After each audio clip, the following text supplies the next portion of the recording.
రాత్రి పడుకునే వరకు అమ్మ పడే శ్రమ అంతా ఇంత కదా. తర్వాత అమ్మ అలసిపోయి పడుకుంటే ఆ చిన్న బిడ్డగా వెళ్ళి అమ్మ కాళ్ళు నొక్కుతుంటే నాకు తెలియని బాధ, తెలియనిది. అమ్మ కూడా వద్దు నాన్న అంటుండేది. కానీ ఆ తల్లికి ఆ సేవ చేయడంలో అమ్మ పడే కష్టం నాకు చిన్నప్పటి నుంచి నాకు ఉండిపోయింది.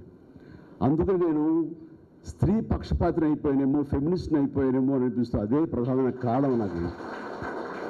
సో అదే తరహాలో ఎవరైనా సరే కష్టపడుతుంటే నాకు అమ్మలే గుర్తొస్తారు. అందులో మా అమ్మే గుర్తుకొస్తుంది.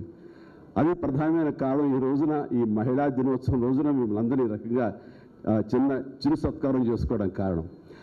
అదే రకంగా నాకు ఆ స్త్రీ పక్షపాతిగా ఉండటానికి మరో కారణం సురేఖ.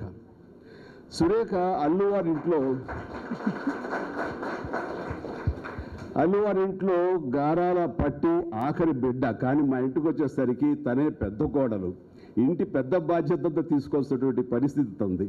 అండ్ ఆ సమయంలో మా చెల్లెళ్ళకు కానివ్వండి, మా తమ్ముళ్ళు కానివ్వండి, అమ్మ నాన్నలకు కానివ్వండి, అన్నీ తనే చూసుకునేది. మెడ్రాస్లో అందరూ షిఫ్ట్ అయిపోయిన తర్వాత అండ్ వాళ్ళు ఎవరెవరికి ఏం కావాలి, ఏంటి, ఎవరికి ఏ సమయంలో ఏమి అందివ్వాలి, ఏం చేయాలి అనే దాని మీద పూర్తి బాధ్యత తీసుకున్న సురేఖకి క్షణం తీరుకుండేది కాదు.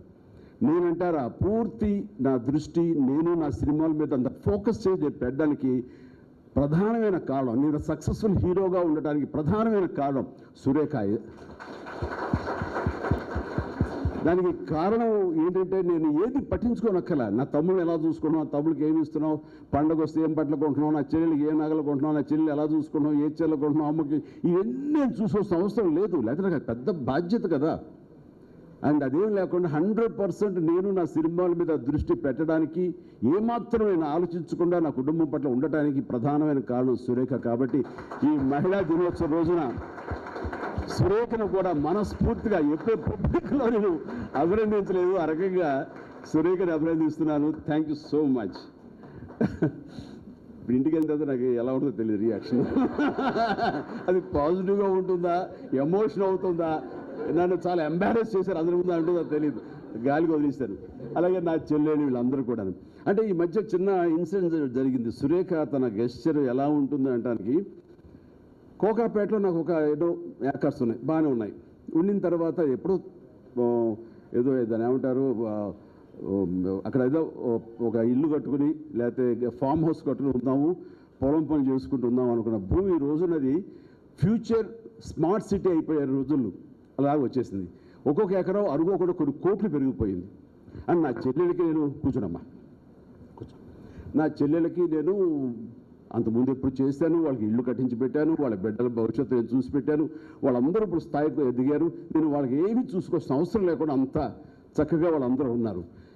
కానీ తను అంది, మనం అనుకోకుండా ఇంత భూమి మీద పెరిగింది కాబట్టి ఎంతో కొంత మళ్ళీ చెల్లెలకు కూడా మనం ఇస్తే బాగుంటుంది కదా. అంటే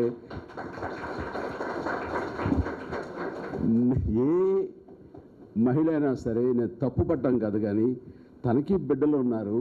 అంత ఎదిగిన స్థలం, అంత పెరిగిన స్థలం ఉంటే తనకి తన బిడ్డలకి తన భర్తకి ఉంటుంది. కానీ ఇంత చేసినా మళ్ళీ ఆడపడుచులకు మళ్ళీ ఇవ్వడం ఏంటి అని అనుకోవచ్చు. నేను తప్పు పడ్డం కాదు. అలా కాకుండా ఇస్తే బాగుంటుంది సలహా, బాగుంది కదా, కరెక్టే. రేపు పొద్దున వాళ్ళ పిల్లలు వాళ్ళ జీవితాలు చూసుకుంటే వీళ్ళు హ్యాపీగా ఉండాలంటే కనుక ఆ భూమి ఉంటే ఎంత ఆసరాగా ఉంటుంది. మంచి సలహా ఇచ్చేవారట, ఓకే అని అన్నాను. అయిపోయింది. నేను పనులు పడి మర్చిపోయాను. మళ్ళీ ఆగస్టు 22 మొన్న రక్షాబంధన్, అదే రోజు నా పుట్టినరోజు.